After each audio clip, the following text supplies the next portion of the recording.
আসতেছে রমাদান, খবরদার কেউ একা একা ইফতারি করবেন না। একা ইফতারি করেন নাকি আপনারা? একসাথে।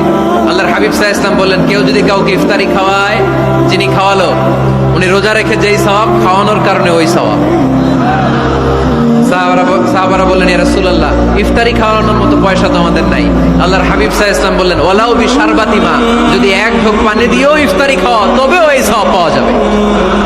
ওয়ালাউ বিআযকা চিলাবান, এক ঢোক দুধ দিয়ে খাওয়ালো। ওয়ালাউ বিতামরা, একটা খেজুর দিয়ে ইফতারি করালো, এই সওয়াব। সুবহানাল্লাহ পড়েন। দুই ভাই ইফতারি করতে বসছেন, আপনার প্লেট থেকে একটা পেঁয়াজু আপনার ভাইয়ের প্লেটে দিলেন, আপনার ভাই একটা খেজুর আপনার প্লেটে দিল, দুইজনের ইফতারি খাওয়ানোর সওয়াব হয়ে গেছে।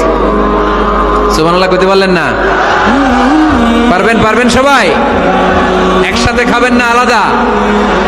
এই ফেসবুক থাকাটা দোষের কিছু না, তবে ভালো কাজে আমরা ব্যবহার করব, ঠিক কিনা?